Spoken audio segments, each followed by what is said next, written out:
नमस्कार, आप देख रहे हैं एसपीडी न्यूज। दिन भर की ताज़ा खबरों के लिए अभी सब्सक्राइब करें एसपीडी न्यूज और खबरों में आगे बढ़ने से पहले वीडियो को लाइक जरूर से। और इसी के साथ आज की पहली बड़ी खबर कि बीजेपी के साथ गठबंधन करें तो नहीं टूटेगी पार्टी। एकनाथ शिंदे ने उद्धव ठाकरे के सामने रखी शर्त। यशवंत सिन्हा होंगे विपक्ष के राष्ट्रपति पद के उम्मीदवार। अटल जी की सरकार में रह चुके हैं मंत्री। तो गिर जाएगी उद्धव ठाकरे की सरकार और सही साबित होगी भाजपा की भविष्यवाणी। सिद्धू मूसेवाला हत्याकांड के मद्देनजर रिमांड के दौरान आरोपी मनप्रीत मन्ना ने किए कई बड़े खुलासे। बिहार में उत्पातियों के लगे पोस्टर, पुलिस कर रही है गिरफ्तारी का इंतजार। महाराष्ट्र में सरकार बनाने की तैयारी में बीजेपी। चंद्रकांत पाटिल ने बताया उद्धव के खास संजय राउत ने लिखी बगावत की स्क्रिप्ट। राहुल गांधी को नहीं मिली है राहत, ईडी ऑफिस में 5वें दिन भी पूछताछ। वेंकैया नायडू हो सकते हैं बीजेपी की तरफ से राष्ट्रपति पद के उम्मीदवार। संसदीय बोर्ड की बैठक में होगा फैसला।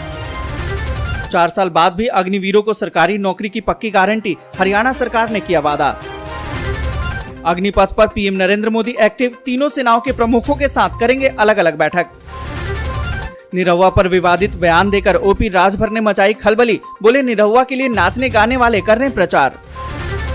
शिंदे की नाराजगी शिवसेना का आंतरिक मामला। शरद पवार बोले जो भी फैसला होगा हम उनके साथ। अग्निपथ पर अजीत डोभाल का बड़ा बयान, बताया देश के लिए क्यों है ये जरूरी। कोविड के केसों में आई थोड़ी गिरावट। बीते 24 घंटे में आए 10,000 से कम नए मामले, जबकि 17 लोगों की मौत। असम में बाढ़ और बारिश बनी आफत। 32 जिलों में 47 लाख लोग हुए प्रभावित, अब तक 80 की मौत। हमारे विधायकों को किडनैप किया गया है। महाराष्ट्र में नहीं चलेगा ऑपरेशन लोटस। संजय राउत का बीजेपी पर प्रहार। अग्निपथ पर अखिलेश यादव बोले अग्निपथ योजना भारत को धोखा देने वाला फैसला। नौजवानों को उद्योगपतियों का चौकीदार बनाने की तैयारी। यूक्रेनी सेना का क्रीमिया पर हमला। 4 महीने के युद्ध में देश के बाहर पहली बार किसी बड़े रूसी ठिकाने को बनाया गया निशाना। दिल्ली में झमाझम बरसने बादल। 27 जून तक राजधानी में आ जाएगा मानसून। गुजरात के होटल में ठहरे पार्टी नेताओं से मिले शिवसेना नेता मिलिंद नार्वेकर और रवि पाठक। और इसी के साथ आज की बड़ी खबर कि 1 अगस्त से बदल जाएगा वोटर आईडी कार्ड से जुड़ा नियम। जल्दी कर ले ये काम। आपको बता दें कि केंद्र सरकार ने वोटर आईडी कार्ड को आधार से जोड़ने का आदेश दे दिया है। आधार कार्ड को कई दस्तावेजों से जोड़ने के लिए पहले ही कह दिया गया था।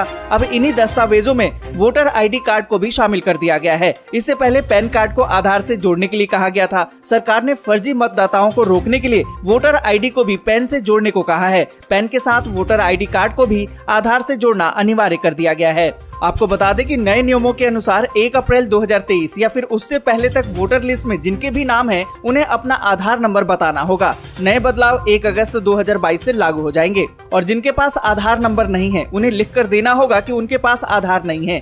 इसके लिए सरकार ने एक तरीका ढूंढा है। उनको वोटर आईडी को 11 डॉक्यूमेंट से वेरीफाई करवाना होगा।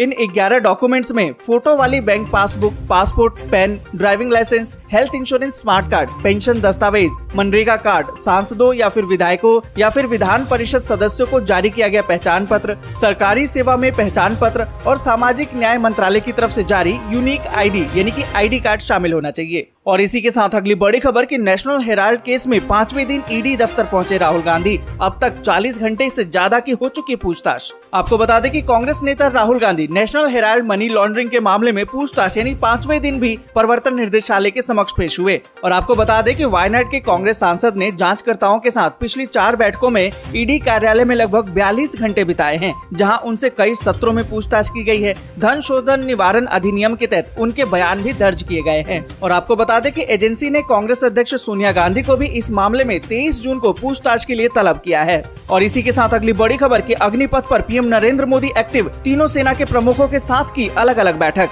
आपको बता दें कि अग्निपथ योजना को लेकर चल रहे विवाद के बीच प्रधानमंत्री नरेंद्र मोदी ने तीनों सेनाओं, थल सेना, नौसेना और वायुसेना के प्रमुखों से मुलाकात की है।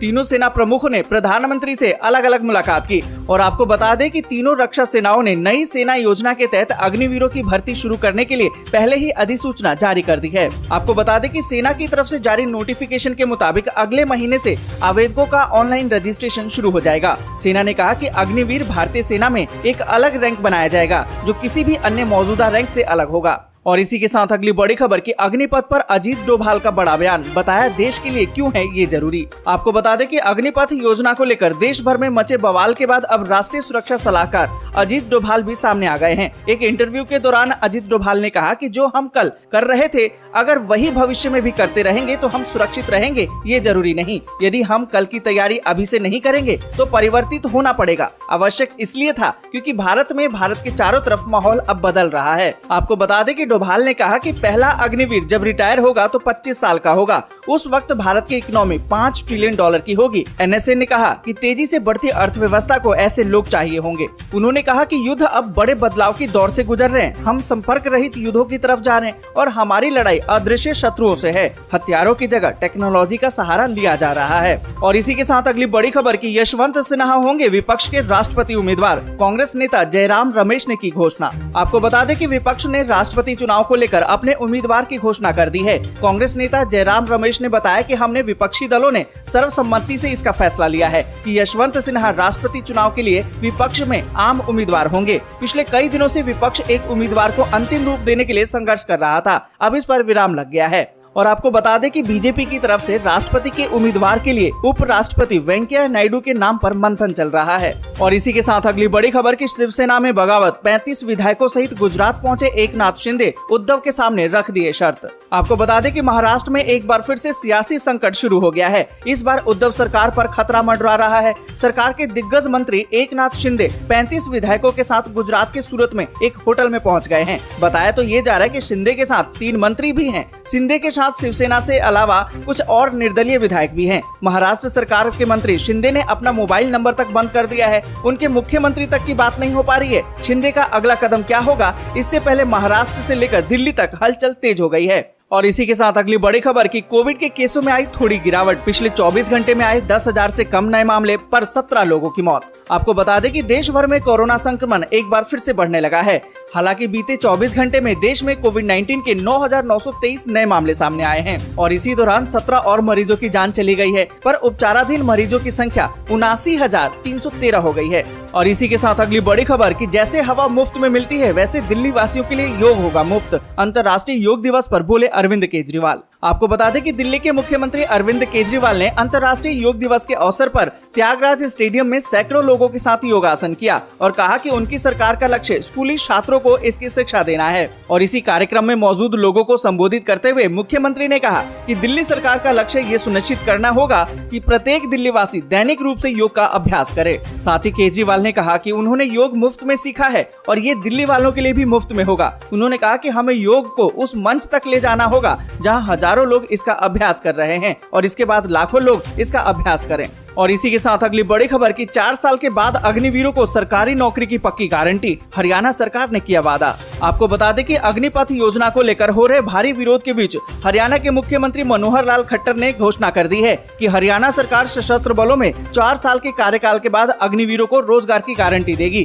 खट्टर ने अंतर्राष्ट्रीय योग दिवस पर भिवानी में आयोजित राज्य स्तरीय एक कार्यक्रम में इसकी घोषणा की। उन्होंने कहा कि मैं घोषणा करता हूं कि जो भी कोई अग्निवीर होगा हरियाणा सरकार की सेवाओं में शामिल होना चाहता होगा तो उसे नौकरी की गारंटी दी जाएगी। कोई भी बेरोजगार नहीं रहेगा, हम इसकी गारंटी लेंगे। मुख्यमंत्री मनोहर लाल खट्टर ने कहा कि अग्निवीरों को राज्य की ग्रुप सी सेवाओं और पुलिस बल में शामिल किया जाएगा। और इसी के साथ अगली बड़ी खबर की प्रदर्शनकारी छात्रों का समर्थन करेंगे किसान संगठन, 24 जून को सरकार के खिलाफ करेंगे हल्ला बोल। आपको बता दें कि भारतीय सेना में नई भर्ती योजना अग्निपथ को लेकर देश भर में विरोध प्रदर्शन हो रहा है। केंद्र सरकार की इस योजना को लेकर बिहार, उत्तर प्रदेश में सबसे ज्यादा विरोध देखा गया है। इस बीच अब प्रदर्शनकारी छात्रों को संयुक्त किसान मोर्चे का भी साथ मिल गया है। मोर्चा 24 जून को अग्निपथ योजना के खिलाफ राष्ट्रव्यापी विरोध दिवस मनाएगा। सभी किसान संगठन इस दिन जिला और तहसील मुख्यालय पर शांतिपूर्ण प्रदर्शन करके राष्ट्रपति के नाम ज्ञापन देंगे। और इसी के साथ अगली बड़ी खबर की यूक्रेनी सेना का क्रीमिया पर हमला, 4 महीने के युद्ध में देश के बाहर पहली बार किसी बड़े रूसी ठिकाने को बनाया गया निशाना।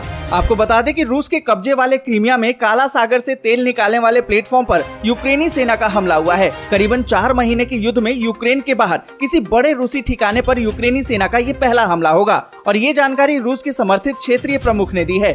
हमले में 3 लोगों के घायल होने की भी खबर है, जबकि 7 कर्मचारी लापता बताए जा रहे हैं। लापता लोगों की तलाश का कार्य चल रहा है। क्रीमिया पहले यूक्रेन का ही इलाका था, लेकिन 2014 में उस पर रूस ने कब्जा। बस यहीं तक। वीडियो आपको अच्छी लगी हो तो लाइक और शेयर जरूर कर दें। अगर अभी तक आपने चैनल को सब्सक्राइब नहीं किया है तो सब्सक्राइब